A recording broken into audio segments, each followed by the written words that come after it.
Good evening and welcome to The Big Story. I'm Alyssa, coming to you live from the Straits Times newsroom.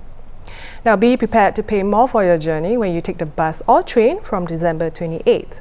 The fare increase differs across different commuter groups, with fare increases ranging from 4 cents to 9 cents per journey. Polytechnic and other diploma students, however, will save up to $1.54 per journey. For adults using a monthly travel pass, be prepared to pay up to $8 more. The pre-peak discount of up to 50 cents for card fares will remain so long as the commuter taps in at any rail station before 7:45 in the morning on weekdays. To talk more about the public transport fare review, I have senior transport correspondent Tan with me. Hi, Chris. Hi. So first and foremost, how did the Public Transport Council decide on the fare increase? It's very formula driven as always. So the formula takes into account things like inflation, wage changes, energy cost, stuff like that, and it's all weighted and you arrive at a number. And these figures are taken from 2018 and they are for fare revisions that will take effect December 28th. So from the numbers, we arrived at, or the Public Transport Council arrived at 7%. And it was largely driven by a huge spike in energy cost. I see. As you know, for the past few years, Singaporeans and members of the public, they've been complaining about the services with multiple and frequent train delays and breakdowns. And now there is this fare increase. How do you think they will take to this? I think the services have been quite bad in a large part of the last decade. But in the last 2 years, things have improved a lot. I think if you look at the MKBF, which is the mean kilometer between disruptions, we are up to 1 million or more, which is equivalent to what, or even exceeding the best among us, like Hong Kong and Taipei, right? But of course, MKBF is just one measure of service. You could have a very high MKBF and yet you still have very crowded trains during peak or slow train speeds, which is also irritating, right? So I think we need to go beyond that, right? So service has improved, and with the improvement, I guess people will say that 7% is not a lot, and 9 cents per trip is not a lot to the average family or to the average commuter. But on the other hand, it affects the lower income groups. For that, I think the PTC has always been quite mindful and they're good at it. And they set aside a fund to give out vouchers, right? $30 vouchers. I think this year they're going to give out $50 vouchers to these families. And that would defray some of the cost increases that these families may feel, will weigh on them more heavily than others.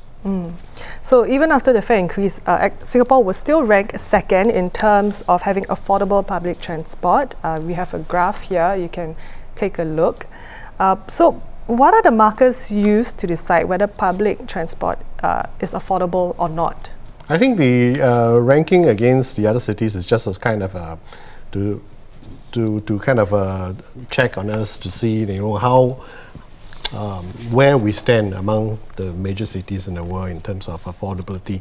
But the real affordability marker is actually to see how much the low-income groups or low-income households spend on public transport, and that has been coming down over the years.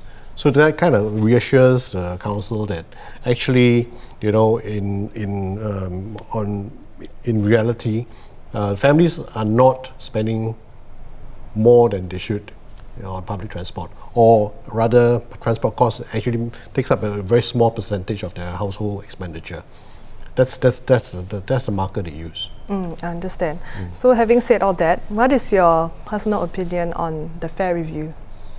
Well, like I said, I think this is the first time that the council is allowing fare adjustment to be at the maximum the cap allows. The cap is what we talked about just now, the formula that comes up with 7%. And the first time that they're saying, okay, we allow them to increase by the full 7%. And 7% is actually the highest percentage terms that fares have risen since 1998. Well, that may seem quite alarming. In actual terms, in absolute terms, 9 cents per trip, like I said, is not a lot, especially if it comes on the back of improved services in the last 2 years. But of course, the main concern is going forward is how sustainable is this system? Because we are spending a lot more on public transport, in maintaining the trains, in bumping up the bus services. I think we are spending something like in excess of $2 billion a year just on the running costs.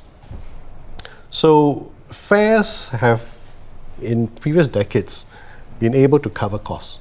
So we use this term called fare box recovery ratio. And Singapore is among the few cities in the world where it's positive. That means it's more than 100%. Fares are able to cover costs.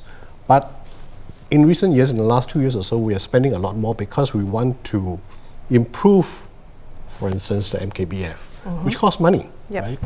You got to renew all your assets. You got to renew them not only when they are old and decrepit. You got to replace them well ahead of time before they get to the state where they break down, and that costs money.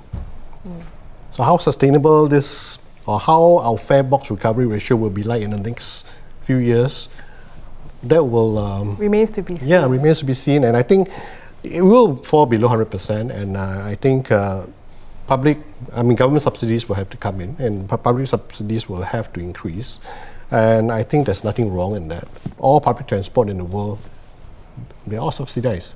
And why is public transport subsidized? I mean, more important in Singapore than in many other places. Public transport, getting people from one A to B, it affects our competitiveness, right? For a densely populated small area, we can't afford to have cars, right? For everybody. So we rely on public transport. People rely on public transport. And if you don't have a good system, an affordable system, then what will people do? They might turn to cars, they might turn to PMDs, right? So Chris, last question for you. In the next 5 years, or within the next 5 years, what sort of improvements do you hope to see in our public transport sector? I would personally like to see more trains, that means less crowdedness during the morning peak. Higher train speeds, which means you don't have to spend a lot of time on the train. It means your journeys are shorter and more comfortable as a consequence. Also things like, human behavior, right? Commuters being more gracious and stuff. Yes, they've had that campaign. I remember one is Hush Something Hannah. Well, thank you so much, Chris, for sharing. Thank you.